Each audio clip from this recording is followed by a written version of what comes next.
Bonjour à tous, bienvenue sur notre présentation. C'est Boutaleb Chaïma, étudiante en Master 1 didactique. Aujourd'hui, j'ai l'occasion de vous parler d'un sujet essentiel qui s'appelle la phonétique articulatoire et la production des sons. Alors, restez avec nous et commençons ensemble. Introduction. La phonétique articulatoire est la branche de la phonétique qui étudie la production physique des sons de la parole. Elle s'intéresse aux organes de la parole, à leurs mouvements et à la manière dont ils interagissent pour produire les différents sons utilisés dans les langues du monde. La production du son, quant à elle, est le processus par lequel les locuteurs utilisent leur appareil vocal pour créer des sons significatifs qui constituent les éléments de base de la communication linguistique. Sommaire.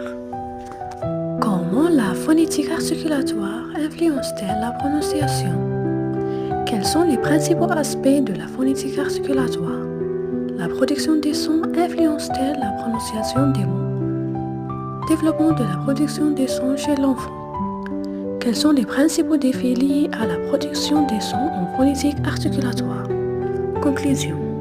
Comment la phonétique articulatoire influence-t-elle la prononciation? Comment les organes de la parole, lèvres, langue, palais, produisent les sons?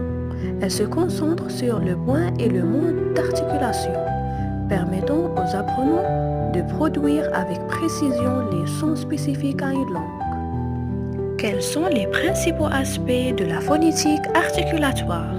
Les principaux aspects de la phonétique articulatoire incluent point d'articulation, endroit où les organes de la parole comme les lèvres, la langue, se rapprochent ou se touchent pour produire un son labial, apical, dorsal.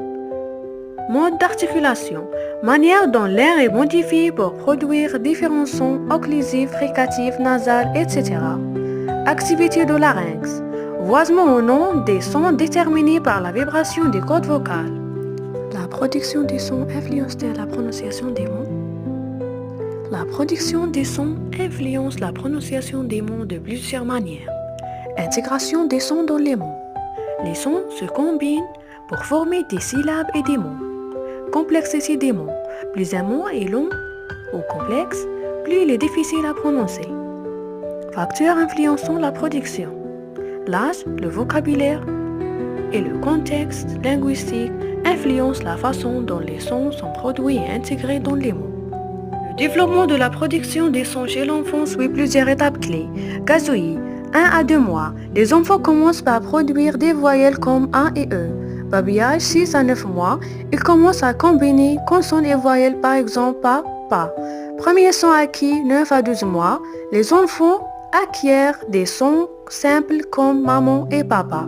Acquisition progressive, 2 à 5 ans, acquisition des sons plus complexes comme les fricatifs F, Z. Quels sont les principaux défis liés à la production des sons en phonétique articulatoire?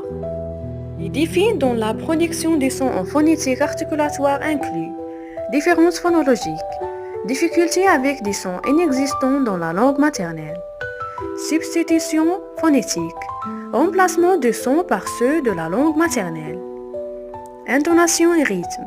Maîtriser l'intonation et le rythme est essentiel pour éviter les malentendus. Résumé.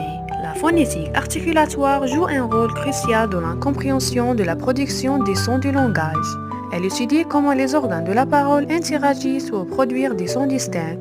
Les modes et points d'articulation sont essentiels pour classer les consonnes et voyelles, et la transcription phonétique aide à préciser leur notation.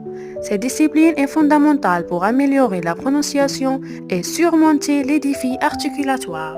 Alors, j'espère que cet exposé permet de mieux comprendre le sujet. Merci pour votre écoute. Si vous avez des questions, je serai ravie d'y répondre. À la prochaine.